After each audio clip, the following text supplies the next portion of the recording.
Greetings, tubers, bookers, and tweeters out there. This is Chuck.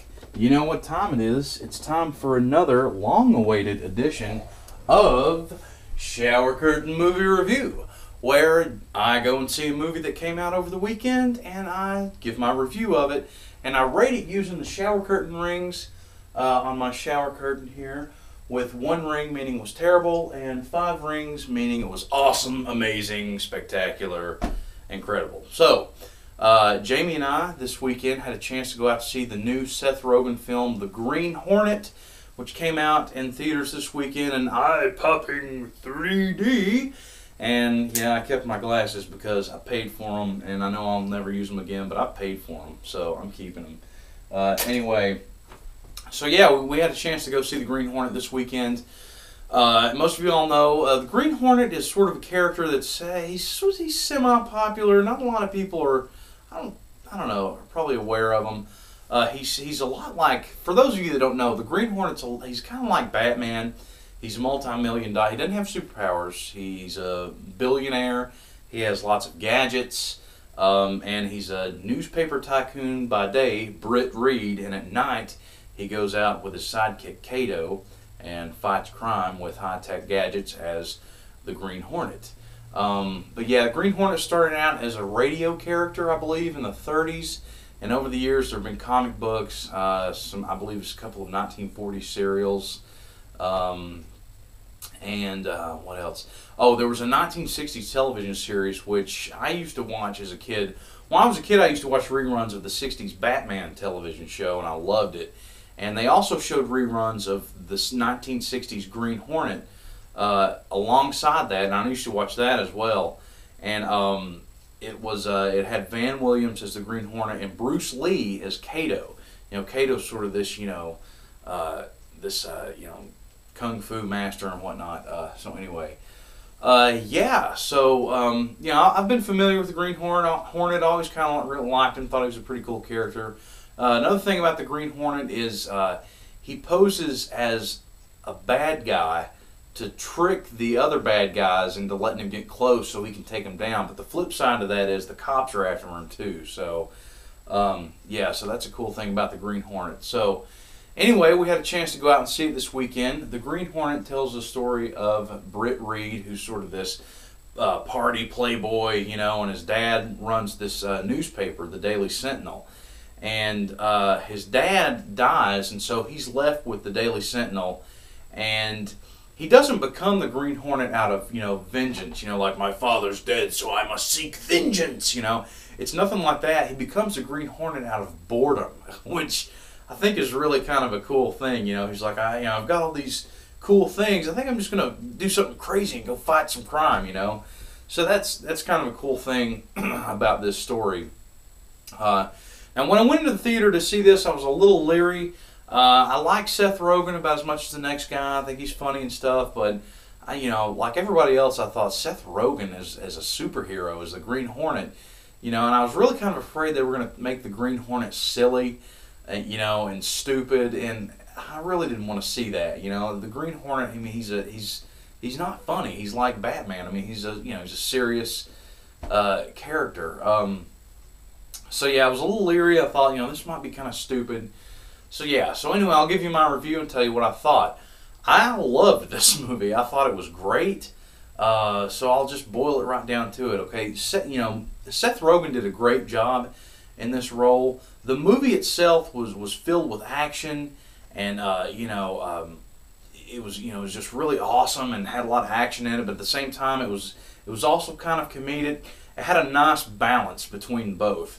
Seth Rogen kind of, pulled his typical, I felt as though he kind of pulled the reins in a little bit on his silliness, but there was still a little bit of that there, and I thought it fit in great with the kind of story that they were trying to tell and with the kind of approach that they took with this character, because with the superhero genre, nowadays, I believe you've got to come up with something fresh, the Dark Knight, Batman Begins, Kick-Ass, if you haven't seen that film.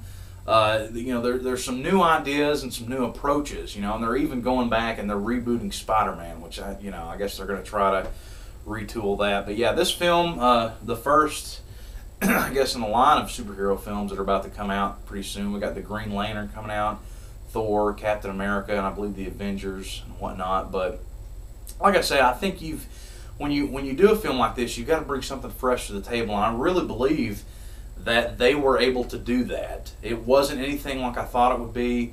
It was the right balance of comedy versus, you know, the heroics and the action and just the sheer awesomeness of what a good action-packed superhero film should be. And so they really, you know, I believe they brought something fresh to the table with this character.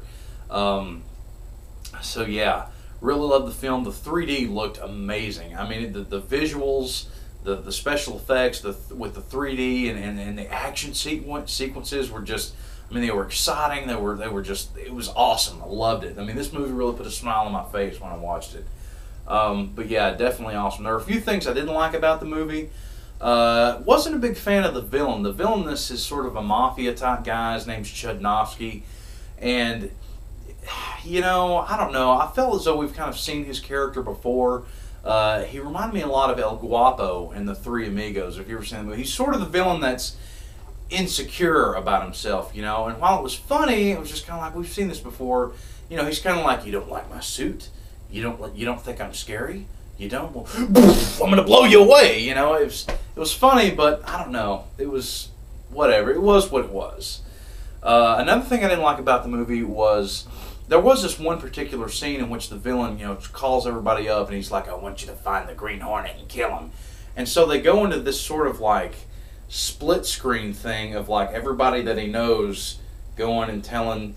It reminded me a lot of that old Heather Locklear shampoo commercial where it's like, you know, she tells two friends and they tell two friends and so on and so on and so on.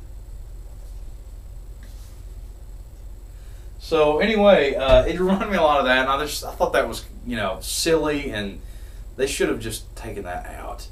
Another thing that I wasn't a big fan of, there's a scene, and it's still kind of funny, there's a scene in there in which the Green Hornet and Kato are getting into a fist fight over, you know, the Green Hornet's like, I'm the hero, you're the sidekick, and Kato, which I can't remember the guy who plays him, Kato's like, you know, like, I'm the mastermind, I come up with all the gadgets, you know, and they fight each other, and while it's comedic, it just kind of lasted too long.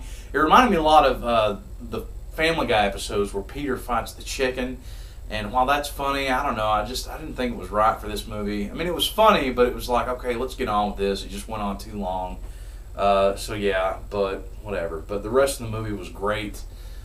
Great special effects.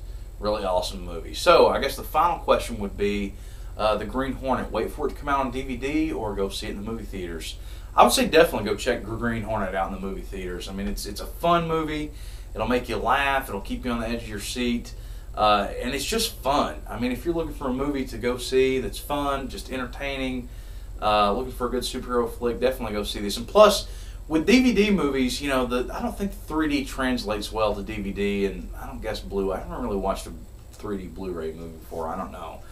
But I don't think it really translates really well. So definitely go see it, you know, because the visuals, they look great on the screen. And like I said, it's just a fun movie, and it's worth it. It's worth your dime. So go check it out if you get the chance. So now it's time to rate it with the shower curtain. So if you'll come with me, I will take you on a journey, and I will rate this film using the shower curtain. So, The Green Hornet, starring Seth Rogen. I give The Green Hornet not 1, not 2, not 3, but 4 out of 5 shower curtain rings. Yes, The Green Hornet, 4 out of 5 shower curtain rings. Go see it. It is awesome. So yeah. But that's it for shower curtain movie review. I'm going to try to go see some more movies.